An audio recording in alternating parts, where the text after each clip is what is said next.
Hey, what's going on, guys? Welcome to my first ever live stream. Gosh, this is very exciting. I hope everything goes well. I'm using OBS Studio here, and bear with me as I am brand new to live streaming. But I'm excited to host today's live stream and really start live streaming in general because, we can't really cover a lot in a 5 to 10 minute video tutorial sometimes, and sessions like these I think are very valuable. That way we can really deep dive on like a certain subject. So in today's live stream I'm going to be covering the Lumetri color panel inside Premiere Pro. I'm going to be going over all the tabs, what they do, and really just give you guys a good idea of what how to use the tabs when you're color correcting and color grading inside Premiere Pro. So yeah, hopefully everything goes well today. All right, so I'm going to share my screen and we'll start going through this. Now, I think it's important to realize that there is a difference between color correcting and color grading. Before we dive in, kind of go through the thought process of when you're colorizing video clips. So when you're color correcting footage inside Premiere Pro, what you're essentially doing is you're taking video clips and you're just correcting them, right? You're just correcting the luminance, you're getting the color temperature correct, you're making sure that the video clips look normal. That's pretty much the main goal when you're color correcting. And color grading, on the opposite hand, is you're actually giving the video footage a look or feeling. You're driving that emotion, maybe you're making it look warm or cool. And that's really when you go into the artistic side of video editing and color grading. So that's kind of the difference, and the order of operations really when you dive into color correction inside Premiere Pro or color grading is you want to color correct your footage first, and then you want to apply that grade to it. So first I'm going to go over all the tools. I'm going to say these are really good for color correcting. And there's some other tools that are really good for color grading. So we're going to walk through all of that very shortly. And if you guys want to follow along as well, I provided the sample clips. I just have 2 sample clips down in the video description. So feel free to go down there if you want to follow along and learn the tools as I'm going through. Feel free to download them, get them imported into a Premiere Pro project, and we'll begin really shortly here.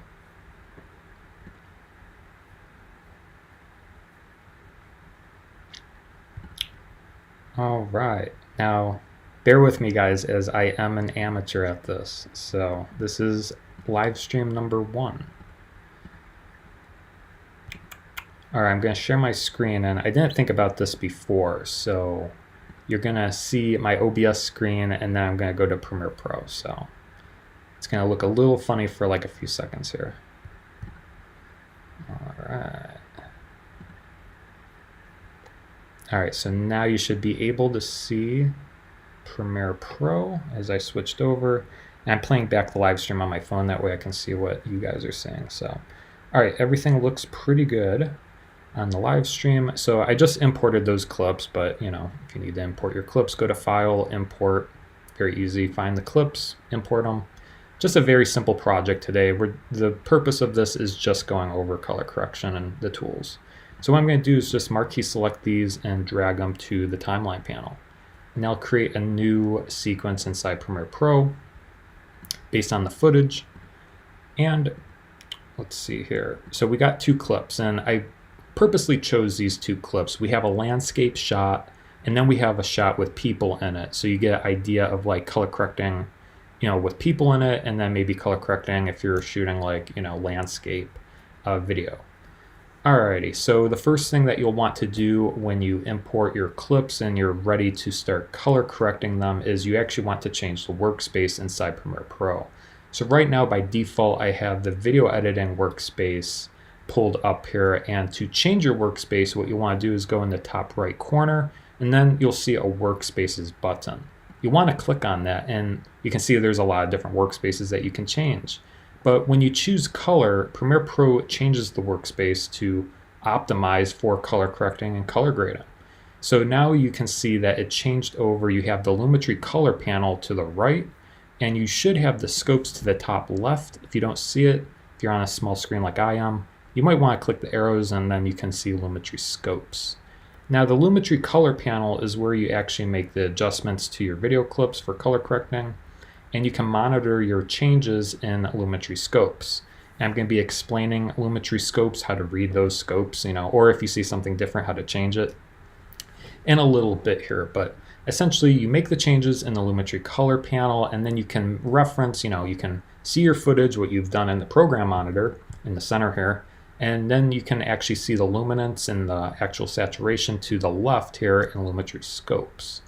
So this is essentially what you want, and you know, if this looks wonky on your screen, you know, obviously Premiere Pro is very customizable. So you can move these tabs wherever you want. If you want Lumetri color on this side, you know, you can move it over there. That's the one thing great about Premiere Pro is it's really customizable. And I just messed up my screen, so I'm going to reset the workspace. Reset to save layout. That will reset everything, which is a good shortcut there, and just readjust these so I can see a little bit better on my screen. One thing that you can do, I noticed with the new latest version of Premiere Pro, they kind of redesigned the top with the import, edit, and export modes. But what you can do, you know, in the old days, or a year or 2 ago, they had the workspaces up above where you can actually go to edit, color, you know, audio. And if you want to actually display those, you can actually click on the workspaces button and go to show workspace tabs. And now you'll notice that they're actually displayed here on the top now. There's a lot of workspaces, so. But yeah, you can kind of, I'm on a trackpad, so you can kind of scroll. That way you can easily go back to editing, color, you know, if you're switching in between video editing tasks. That way it saves you stuff from clicking the button going there. So that is one of the ways that you can save time here.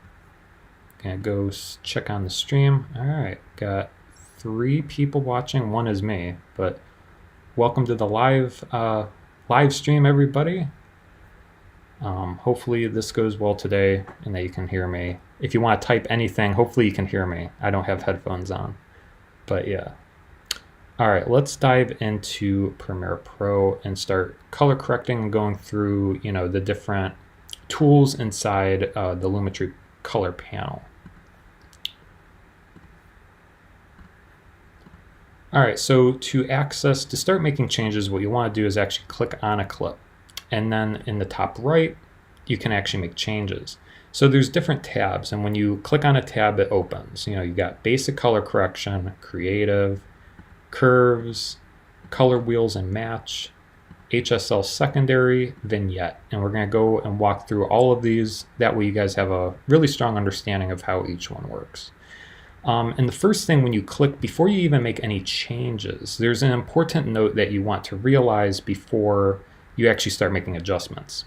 And that is, you can actually change it from, you know, applying it to the clip to applying it to the source. So at the very top of Lumetri color panel, you'll notice that there's a source button. You notice when you click that, it changes a little bit. And what that does is it's actually applying the color correction to the source clip. And I think it's easiest to explain what this does by actually demonstrating this.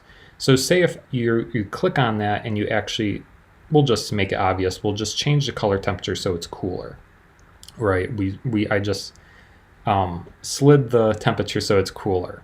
And in the timeline now, you'll notice that there's a little red line underneath the video clip. I'll just make this a little bigger so you can see.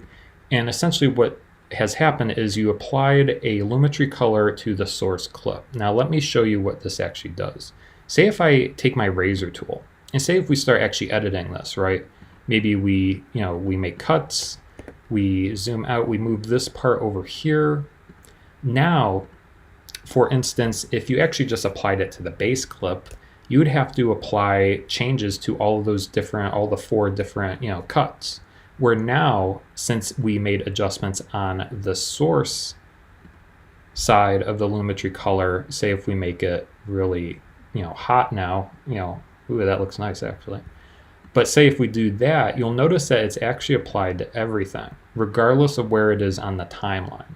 So that's something to really keep in mind when you're color correcting or color grading is, do you want to apply it to the source clip, where it will be everywhere in the timeline, or just that individual part of the clip in that specific spot in the timeline? And that's essentially what the clip does. So if we're over here and we make it cooler, I'll just make it obvious so it looks very different.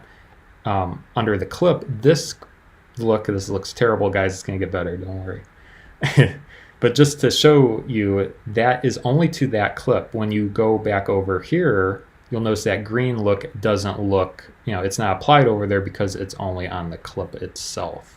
So that's an important thing that you want to just keep in mind before you really deep dive and start changing the settings inside, Lumetri color.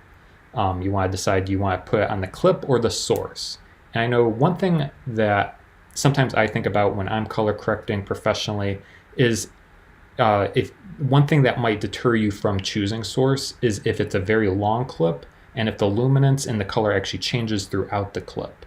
So if that is the case, you might want to just apply it to the clip itself instead of the source. So that's just something to keep in mind. And every video editor is going to have a different situation. So just keep that in mind. Those are the 2 different options that you have to choose from right away, even before you even go into Lumetri color. So yeah, that's that. So I'm just gonna undo this. And actually before I undo it, I'll show you, if you go into effects controls, you'll notice that on this clip I have selected, there's a Lumetri color effect actually inside the effects controls. And you'll notice in effects controls, there's a source area. So if you go back into effects controls, under source, you notice there's that Lumetri color that's applied to the actual source clip. And this doesn't necessarily only apply to Lumetri color. You can really do anything and apply it to the source. You can add a tint, a vignette, a blur, or really any type of effect to the actual source clip, and it will be everywhere, just like how I showed you before. So that's the difference between clip and source inside Premiere Pro, if you're applying effects to the source or the clip. In this example, to keep things simple for this live stream, I'm just going to be working on the source clip. So what I'm really going to do, I'm just going to delete this clip. Delete that. I'll just untrim that so we bring it back out. Click back on this, and then I'll go back into source. It goes to the source panel, which I'm not sure why that happens, but just know that you go back into effects controls and it's there. I think it depends how you click on these 2 tabs. anyone has a solution for that, I'm open to hear that. All right, so we'll just apply to the actual source clip. So, but yeah, that is the difference there. How's it going, Wild Monk Mindset? Oh, thank you. Just checking on the chat. Hope you guys are getting some value today. This is the first live stream, so just, bear with me as I switch in between. Probably next time I'll have a monitor. That way when I go back to my share screen, it doesn't look, you don't see OBS. I didn't think about that. And I tried before actually going into this live stream of just sharing the window itself.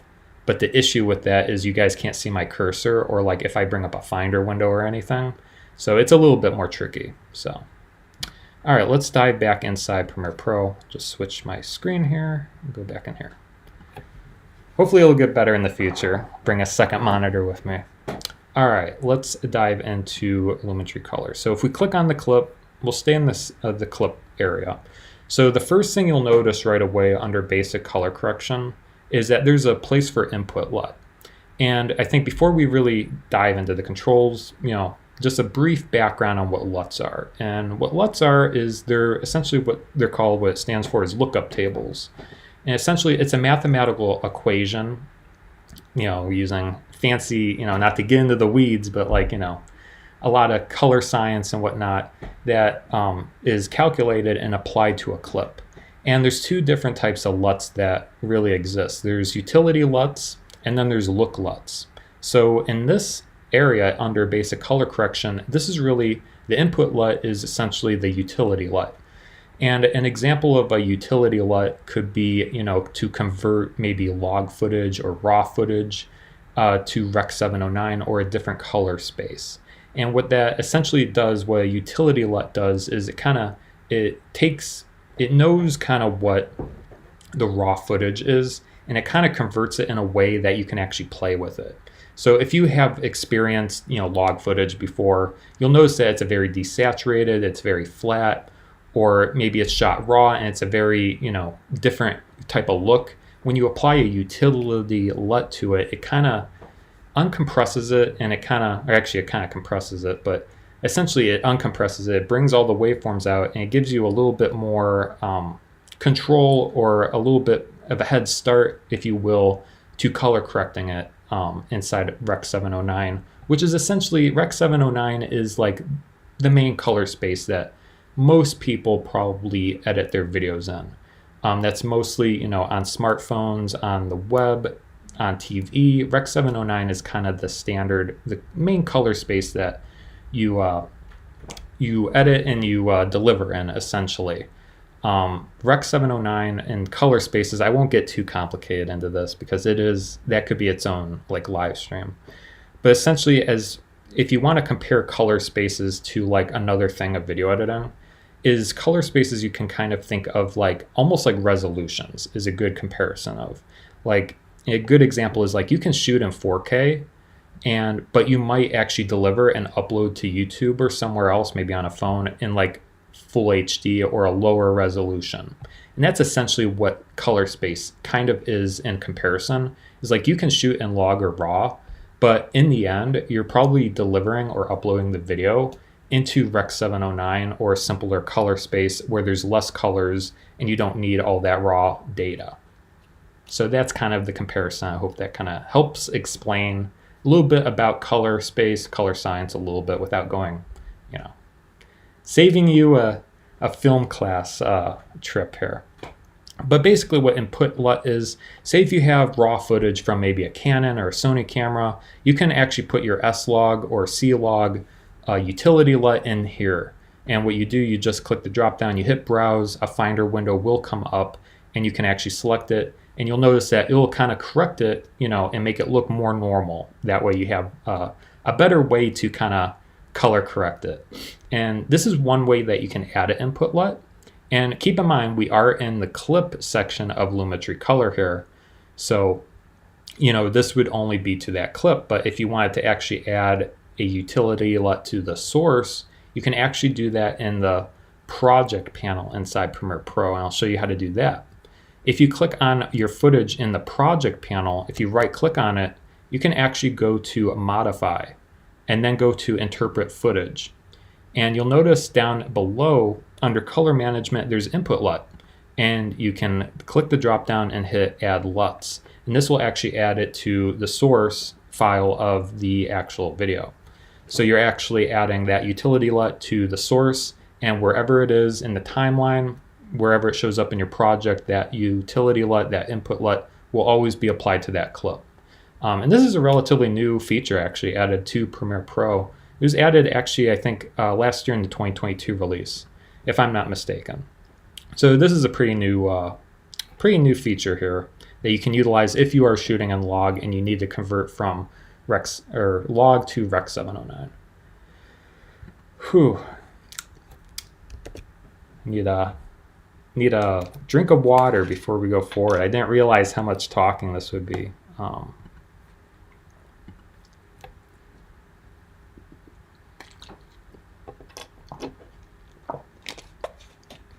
Element 3D tutorial. Yeah, I haven't really experimented with Element 3D. I know I heard and seen a lot of cool things about it, but yeah, I haven't used it. And Blender's a beast. I just realized I was watching another tutorial last night. I guess you can video edit in Blender. I didn't realize you could video edit in Blender. And Blender is a free software, so that's a very interesting thing to think about. You know, you can actually video edit and do a lot of stuff in Blender, which is crazy. So, all right, let's get back into Premiere Pro. All right, so we're back on our clip here. We'll click the basic color correction. We'll just walk through this.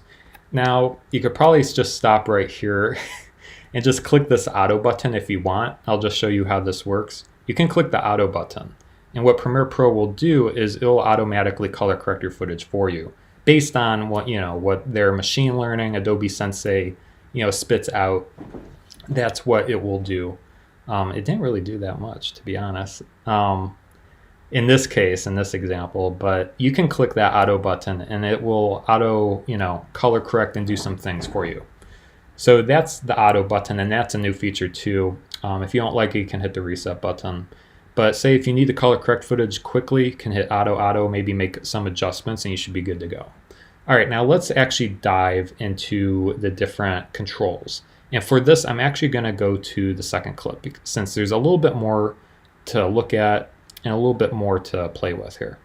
All right, so with this clip selected, you'll notice one of the first things that you can choose is the white balance. You can click this eyedropper tool and actually click something white on the screen, and it will actually color correct it for you. So this is very helpful, especially if you have something white in your screen. You can click that eyedropper, go into the program monitor and click something that's white, and it will shift it. You'll notice before, and I selected these clips on purpose, is say if we untoggle that affects the Lumetri color effect, it has kind of like an orange overcast to it, and that kind of cooled it down a little bit. Now what you can do is go back in here and refine it a little bit. You can bring up the temperature slider, add a little bit more warmth back into that. What's interesting about this shot specifically, you have the window light coming in, so that's a lot bluer, and then the inside's a little bit warmer. And then you have the tint slider. Honestly, the tint you don't really want to mess with too much unless it's really an extreme tint. I usually move it a few degrees one way or another, but if you need to adjust the tint, obviously drag it to the left and makes it green, drag it to the right and makes it magenta. Then you have the saturation button, or the slider, I should say. And this is interesting, and this is where I'm gonna actually start going over the Lumetri scopes to actually show you guys how to read these scopes. So in the top left, if you click on the Lumetri scopes, and like anything guys, if you don't see this panel, you can always go up to Window, Lumetri scopes, and you can see it there. But essentially what I have pulled up here is the vector scope and the waveform. The vector scope shows, which is the right one here, is the actual saturation.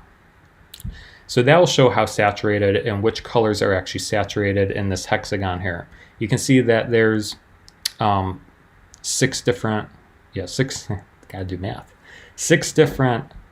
colors. There's cyan, green, yellow, red, magenta, and blue. and you'll notice that this cloud appears, and what this cloud represents is how saturated those colors are. So you can see specifically in this clip there's a lot of saturation in the yellow and the red. There's not that much saturation in the green, cyan. You can tell, like, you know, this, I think it's lemonade or something. You notice there's some green in there, there's some green in this dish here, but it's not really showing up on the vector scope. And you notice that's an area where, you know, it's a low saturation, so there's not a lot of cloud or data in this area here. And you'll notice that there's a line right here in between yellow and red, and what that represents is the skin tone line. So if you're focusing on trying to color correct skin tones, that's a good baseline to kind of color correct and make sure, you know, if it's near that line, your skin tones are a decent hue. So that's how to read the vector scope. And if you want to zoom in, you can double click and it zooms in. That's actually a new feature that came out last year in the 2022 version of Premiere Pro. You can double click again to zoom back out. I wish you could, yeah, you can't really like double click and then like move around. You can only like double click once. All right, so now let's go to the left side. On the left side, we have the waveform. And there's a few different waveforms you can choose. I prefer this waveform, the waveform RGB. You can also do parade, and that essentially shows you the red, green, and blue as separate waveforms. But essentially what this one does, the RGB one without the parade, and for those that are looking, the waveform, that one, you'll want to check that one. That kind of combines everything together. You can still kind of see everything. All right, so let's explain what's going on here in the waveform scope. So inside the waveform, you'll see on the far left, you have values from 0 to 100. And essentially what that is, it's 0 is kind of like the blacks, where it's, you know, it's, if it's something's down at 0, it's pretty much black or almost near black luminance wise, right? And 100 is white. It's, you know, bright. It's as light as possible.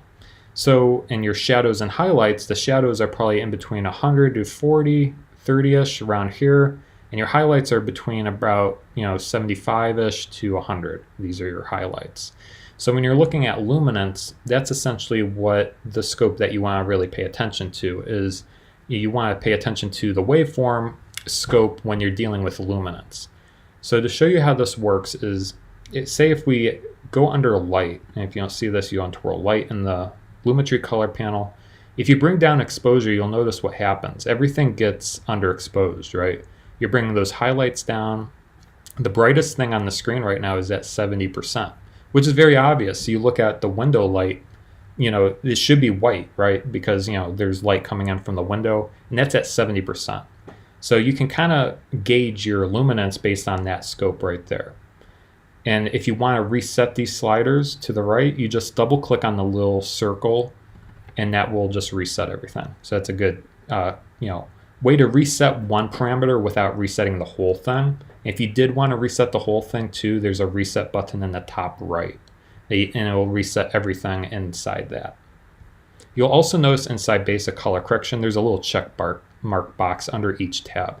So say if we didn't want to add, you know, this basic color correction, but we only wanted to add, you know, maybe the curves or creative tab down here, you can uncheck mark the basic color correction, and that will just hide whatever you did in basic color correction without removing any of the effects applied to the other tabs.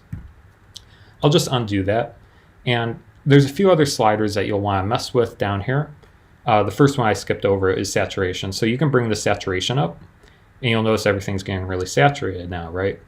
The thing to keep in mind is you don't want the colors to go outside of this line here in the vector scope. Once they cross that hexagon, they start to get clipped. And you'll notice when that happens that you might see like grain or something inside your footage, or you know, what's the terminology?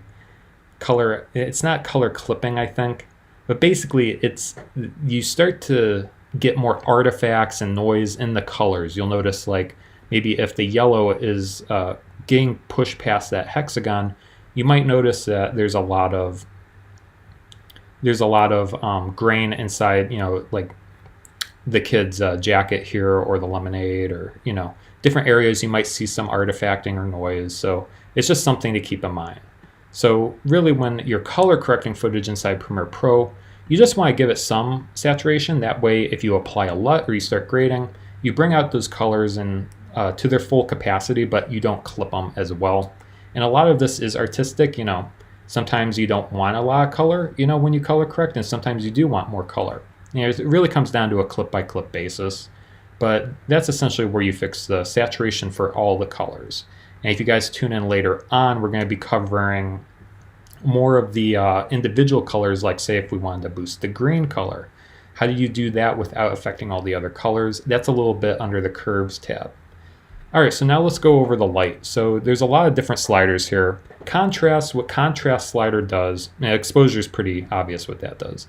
It just makes it lighter and darker.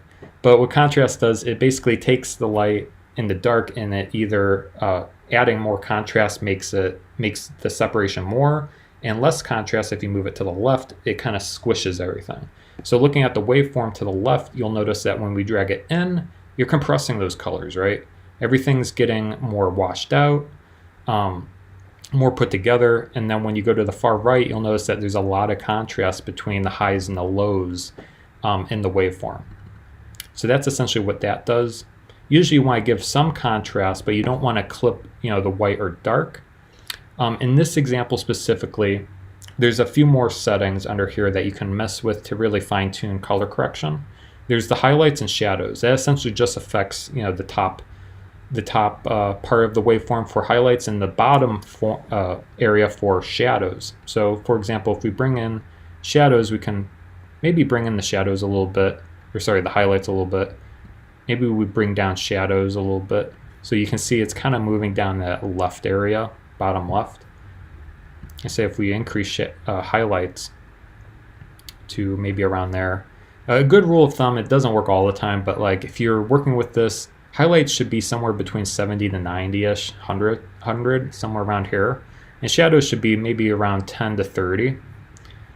All right, so the last two sliders under basic color correction are the whites and blacks. And that's essentially what is white and what is black. And you're moving that line, up and down, essentially telling Premiere Pro, and in the clip specifically, what's black and what's white. So when you slide this white down, you're actually pushing the white level down.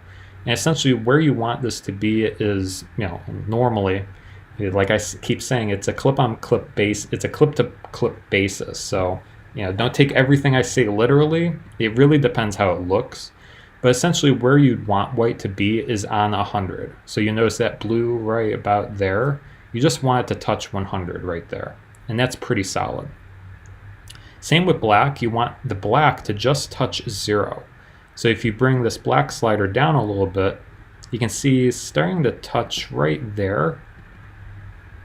Nice, flip-flopped them. Right there at 0. So now that's where it's touching, and it's probably like her hair, where this dish right here might be black. And that's essentially color correction, basic color correction inside Premiere Pro. All right, guys, one panel down, a bunch more to go. But yeah, that's basic color correction in a nutshell. Take a break here a little bit.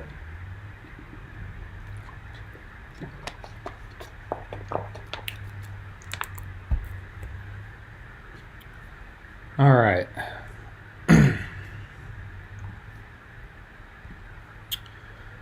So the next tab is creative. And what creative is, this is really focused on color grading. So like I talked about at the beginning, you don't really want to really use this that much when you're just color correcting clips. This is really good in the grading process. And like I said, there's look LUTs, which you can actually add right here. So you can actually click on the drop down, click browse, and you'll add a look LUT.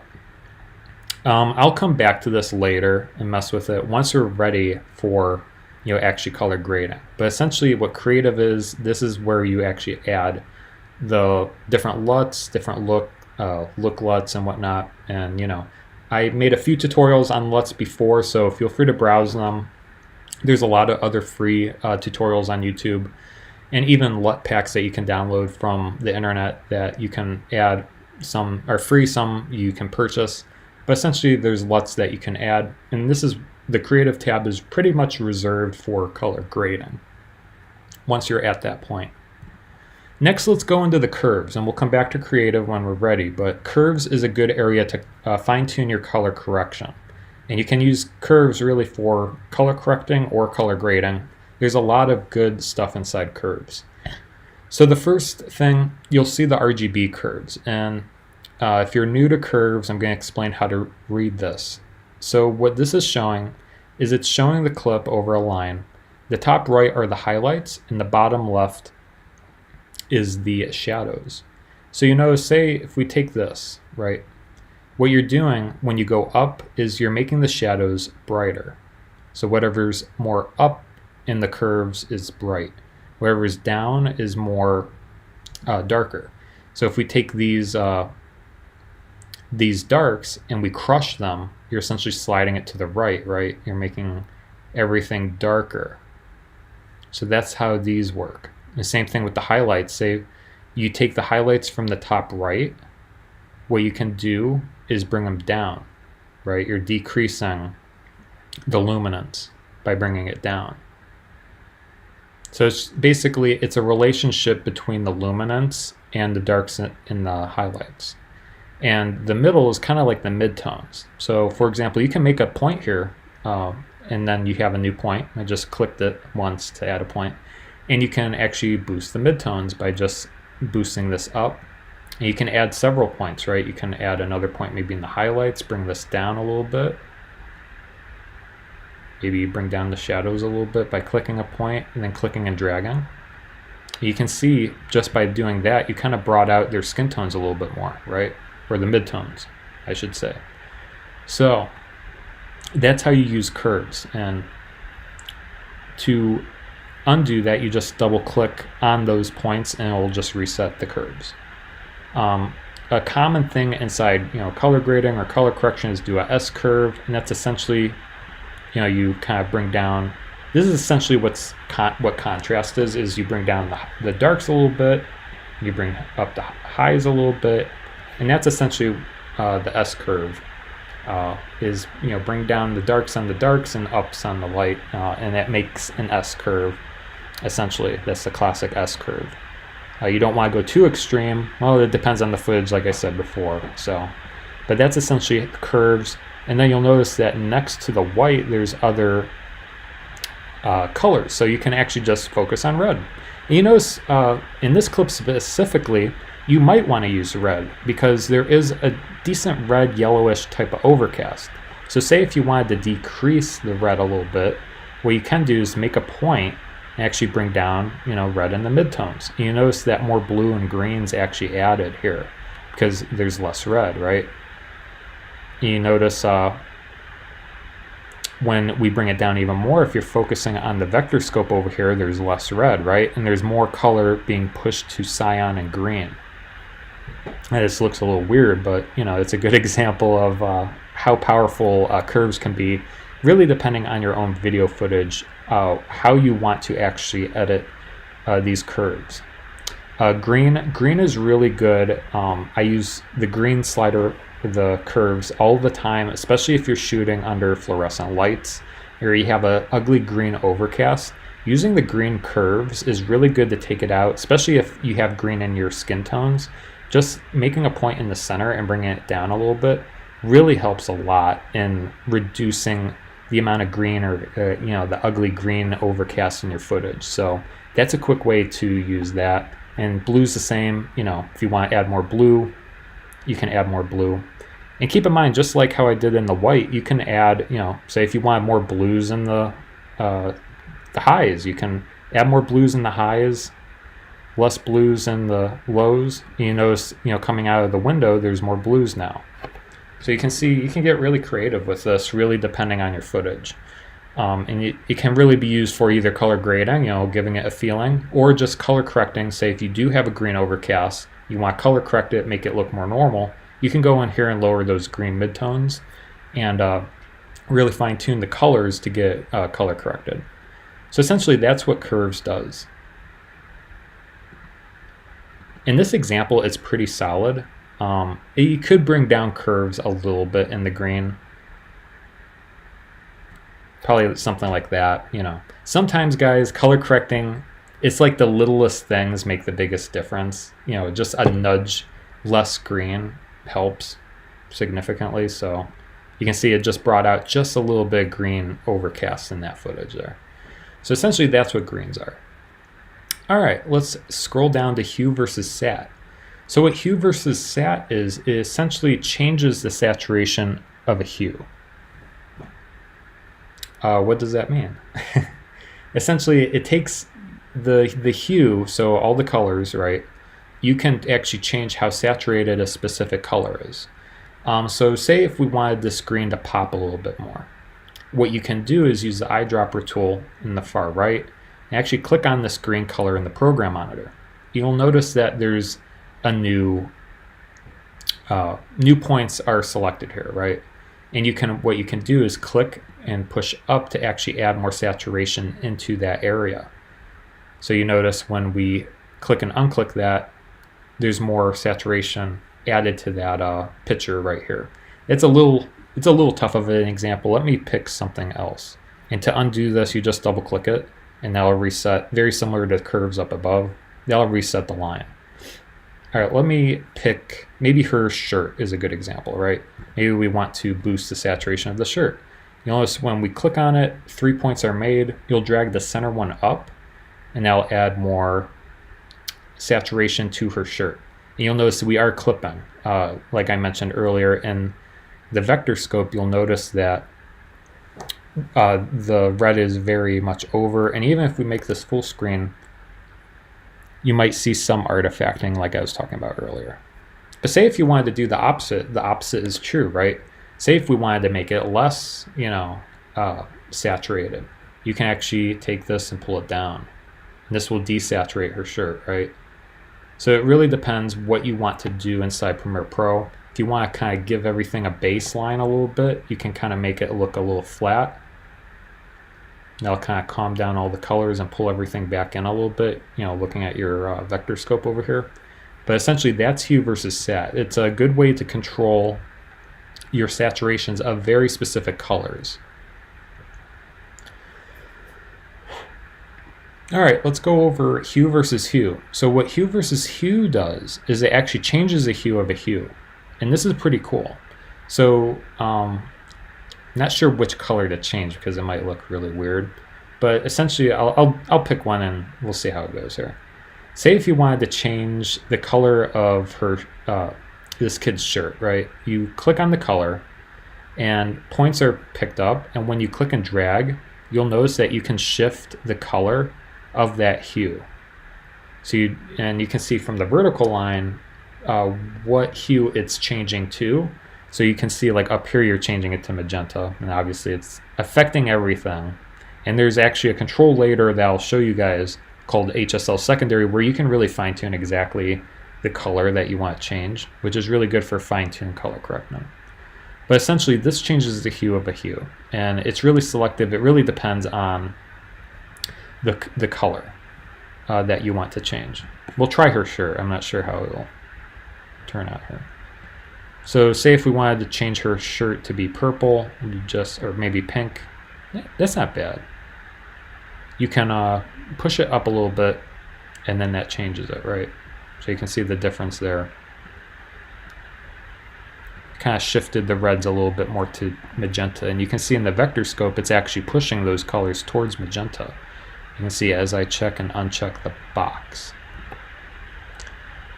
So that's one way that you can use it. Obviously this is more for color grading, actually, unless you're fixing something, which you can do, if you have maybe brown grass or, certain things that don't look correct, right? The hue isn't correct. You can actually go in here, fine tune it and fix it.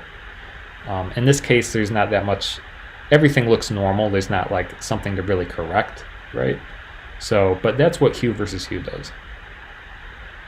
Hue versus Luma, I don't really mess with this too much because it adds a little bit noise and artifacts in especially, but this essentially makes a certain hue brighter or darker. So say if we wanted her shirt to be darker, what you can do is click on her shirt, that red, and bring it down. You'll notice it brings down the luminance of all the red. Now, I honestly think Curves is a little bit better at this, but keep in mind you're doing the whole red, and this might be a little bit more specific to that, her shirt. But really use this very sparingly. But essentially that's what Hue versus Luma does. I'll just undo that. I'll undo this too. I don't think it really made that much of a difference. In color correcting, this looks pretty good so far, in my opinion. The only thing so far, maybe bring down the saturation of the yellows. That way it's just inside the hexagon. So to do that, I'm just going to make points around Hue versus Sat and just bring down the yellows a little bit. Kind of bring in that. There we go. Cool. So that's kind of like a color correction, right? You just want to keep everything inside that vector scope.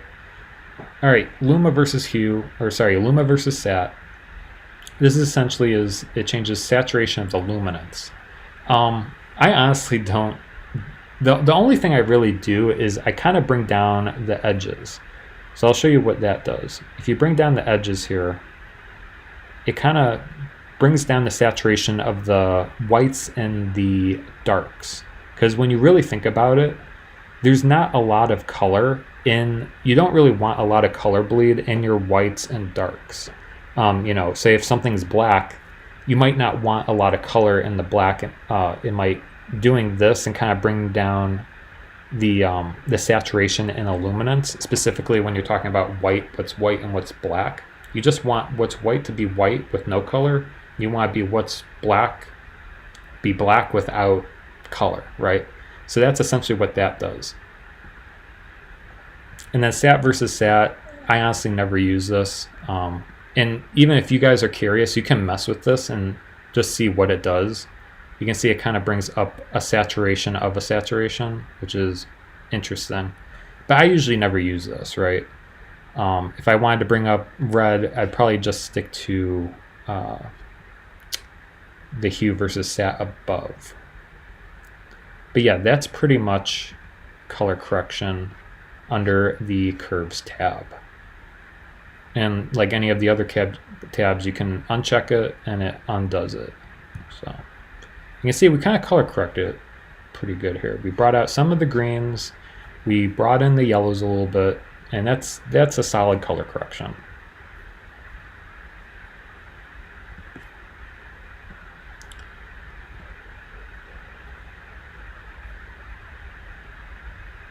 I do not speak French. Yeah, I don't know. I'm one language. I only speak English. YouTube's got to update their transcription or something. You got to have a live transcription so all you guys can understand what I'm saying.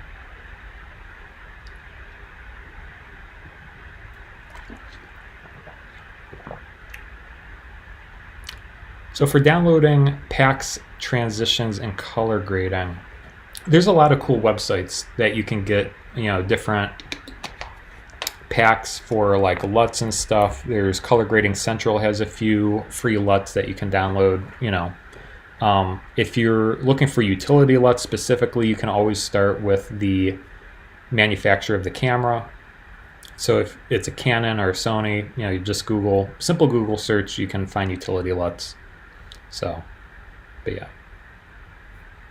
All right, let's dive back into Premiere Pro and color correction. All right, so the next tab is Color Wheels and Match. And what Color Wheels and Match is really good for is it's good for color grading. So this is where you can really fine tune, give the shadows a tint by clicking and dragging the center here and giving the midtones a tint and the highlights a tint. And just to show you how this works, I'm going to click and drag the shadows to kind of bring in the shadows a little bit. So you can see that blue is being introduced to the shadows. And like I said, this is really good for color grading, not so much for color correction. But that's essentially what that does. And you double click it to put it back to normal. And you'll notice that there's a little slider to the left. This affects the luminance and the saturation.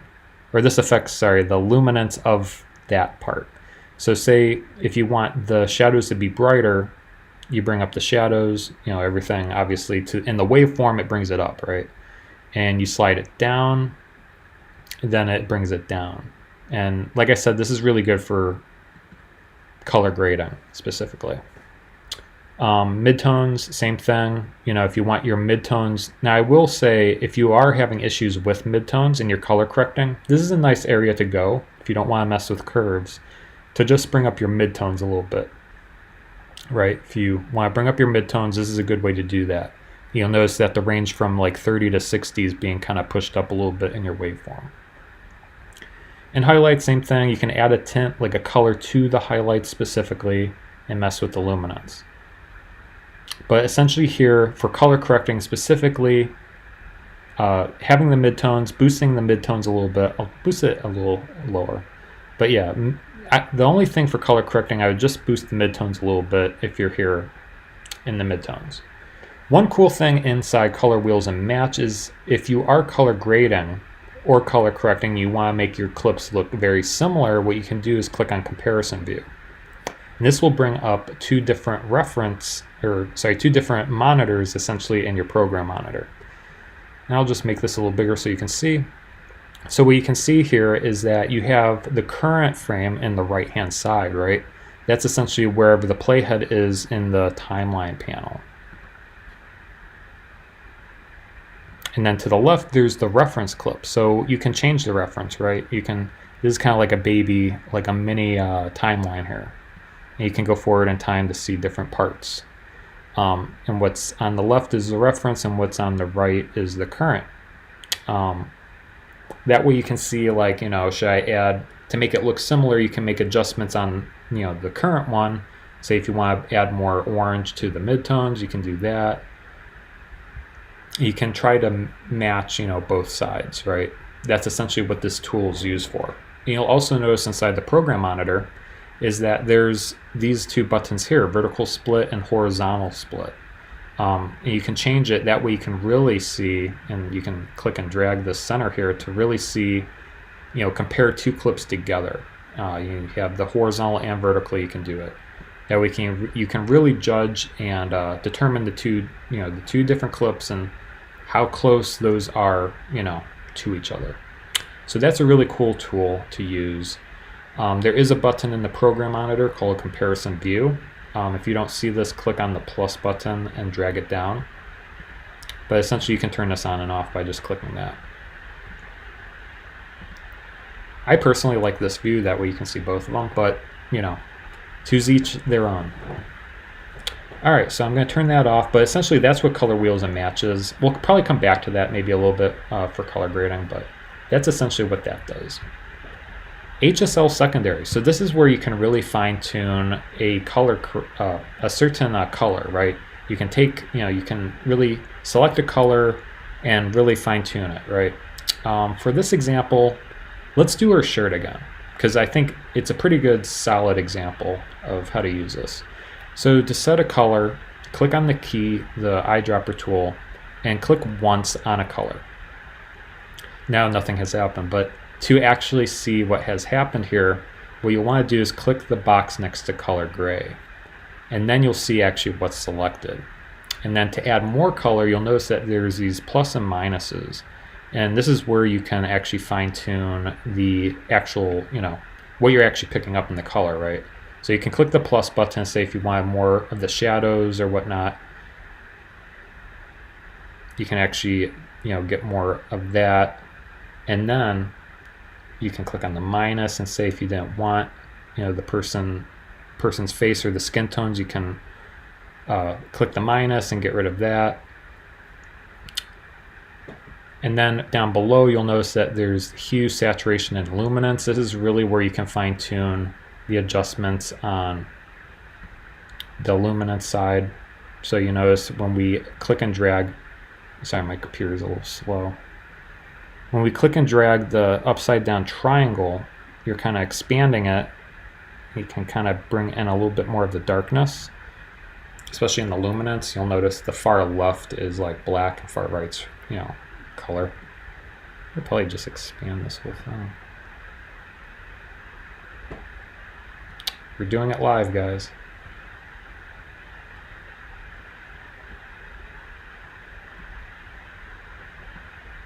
How do you guys like the live stream so far? Leave your comments down in the comments section.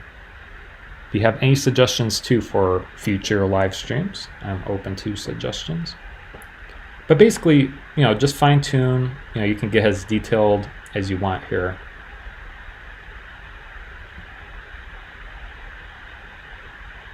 Yeah, right there is the troublesome area. You're starting to get their skin tones a little bit. So just click and drag that triangle.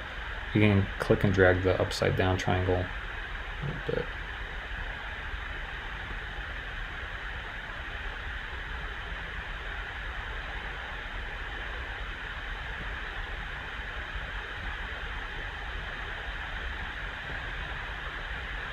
It's looking pretty good. It's hard to distinguish between their faces and the... It might be as good as we're gonna get there. But essentially, if you have your selection there, what you can do down below is under Refine, you can denoise it a little bit and blur it.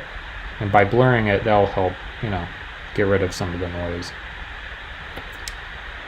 And then what you can do is color correct it, right? So you have complete control over that specific color. So you can change it, you can make it brighter by clicking and dragging that. You can change the color of it by clicking and dragging, to make it like a certain color or whatnot. But yeah, this is where you can really fine tune that selection. You have different controls: temperature, tint, contrast, sharpen, and saturation. Say if we wanted to desaturate that, we can just desaturate it. And to see what you did, you just uncheck this box again, and you can see what happened here. So now it almost looks like a lavender type of.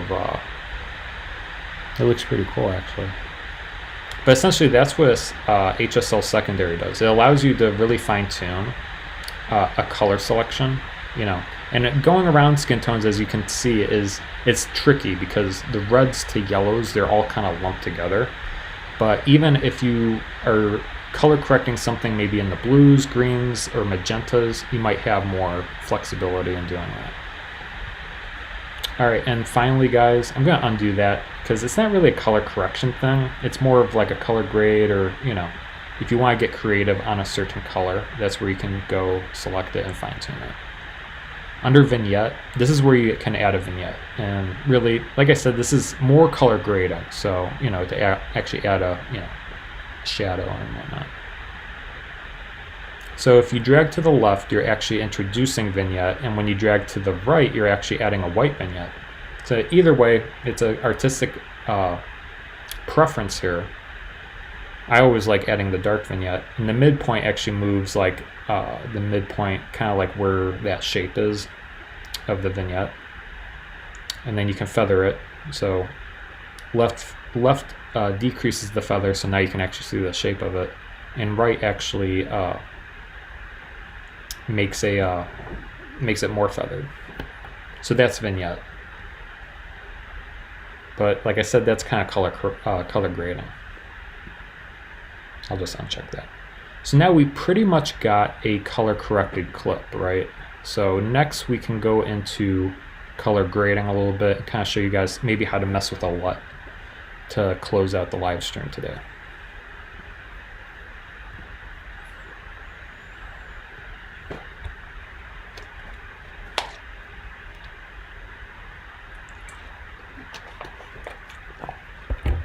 All right. Let's dive into color grading, guys, before my voice gives out. All right, so to color grade, a good rule of thumb when color grading is to actually make an adjustment layer and then apply the grade to that adjustment layer. So to do that in the project panel, what you'll want to do, we'll just expand this, go to the new item icon and go to adjustment layer. And then click OK, and then click and drag this over your clip. Now you can click and drag it. And essentially what you'll want to do is actually add the Lumetri color panel, or the Lumetri color effect, to this. And this will be essentially our LUT, color grade type of look. So to add a grade, what you'll want to do is go into the Creative tab. And like I said, we'll come back we're coming back to this. Excuse me. And then under look, what you can do is click browse and then actually find the grade. Now there's a lot of other cool grades that you can choose from that come standard with Premiere Pro, you know. And like I said, guys, you can find color grades online. There's, you know, different packs that are available. I made a tutorial last September going over my favorite grades that I use all the time as a video editor. So feel free to go watch that. It is in my video feed. But I'm going to find one of the grades I did on my computer.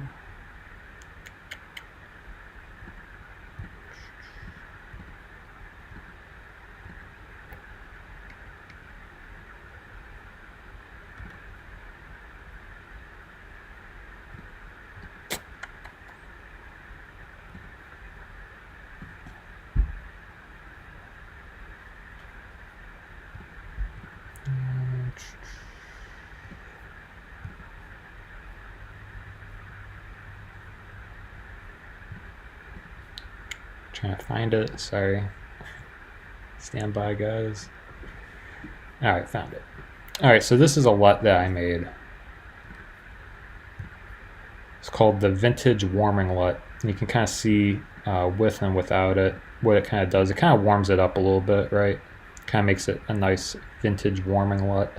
And the controls under here, there's the intensity, so you can actually increase it, you can make it very intense, or you can just add a little bit, right? You can decrease the intensity. Now, what you'll want to do when you color grade, or if you're using a lot of LUTs a lot of the times, what you can do is, say if you apply this over several different clips, so say if I expanded this, and you're over here, what you can do is actually take your razor tool, make a cut, and then say over here, if you want it more intense, you can increase the intensity. And then over here, what you can do is decrease the intensity. So that's essentially what you'll want to do when you color grade. You might want to add a LUT for the whole project. That way it has the same feeling, but you might want to make cuts and then on individual adjustment layers, make changes, you know, to those individual, you know, not every LUT's going to look perfect on every piece of clip. So using the intensity and then those adjustment sliders, you can really fine tune the different adjustments for the specific thing. Because obviously here, 45% intensity looks pretty good on this. But over here, what looks really nice is a really nice harsh LUT, you know. Maybe not that harsh, but you know. Where over here it doesn't pop as much when it's down to 30, 40. It pops a little bit more when it's like 130 or so. And under adjustment, there's more adjustments you can do. You can add a faded film look. I wouldn't go crazy here, but maybe 10 would be good. You can sharpen. I honestly don't use the sharpen that much, maybe a little bit, but I wouldn't go crazy here. And then vibrance and saturation, you'll really want to fine tune depending on the people in your scene. What vibrance does, sorry, it's okay. My voice is giving out, guys. We'll be coming to an end shortly, but the difference between vibrance and saturation, I think, is a good topic here. So what saturation does, it controls all the colors, right? What vibrance does is just how vibrant the color is. And what's nice about vibrance is if you boost the vibrance, you notice their skin tones aren't really that affected by it. You know, I just boosted it to 50, you didn't really see that much of a difference.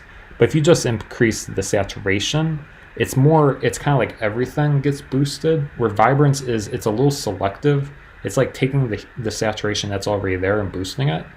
So I usually always go to vibrance first and kind of boost that. And then if I need to, go into saturation and boost it a little bit.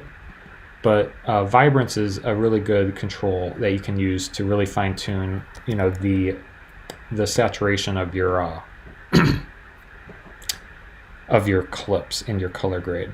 And then down below you have your shadow tint and highlight tint, very similar to color wheels and match, without the midtones, of course, where you can actually give the shadows a tint and the highlights a tint. So, you know, maybe you want to add some yellows or oranges to this tint, to the highlights there, you can do that. Maybe you want to give a nice reddish type of look to the shadows, you can do that. And that kind of gives it a nice look. So, but yeah, that's color grading. If you want to just use LUTs, there's, you know, these LUTs. I have these LUTs, the vintage warming LUT, which if you guys want, I did put a LUT pack together. It is on my Patreon page, so it will be linked down in the video description if you want to check it out. There's a lot of cool assets on that page if you want to support the channel, including like that LUT along with other LUTs as well. But yeah, that's LUTs. You can manually color correct, and there's a lot of tutorials on YouTube where you can learn, like, you know, how to do the teal and orange color grade, or if there's a certain look, you know, it's really an art form, you know. From here, the sky's limit. But hopefully this live stream was good for you guys to kind of show you how the tools inside Lumetri color panel work. And, you know, you're only as good as how much you know how to use the tools inside Premiere Pro, right? It's understanding how to use it and then applying an artistic look and feel to it. So, but yeah, that's pretty much it for the live stream, guys. I hope you guys enjoyed. It will be up if you want to rewatch any of the parts, and feel free to go rewatch it. It will be up on the channel. So, and like I said, if you guys have suggestions for future live streams, we'll be doing maybe one a month, you know, when I have some free time. So feel free to drop comments down below for any suggestions. But otherwise, thank you guys so much for watching, and we'll see you next time.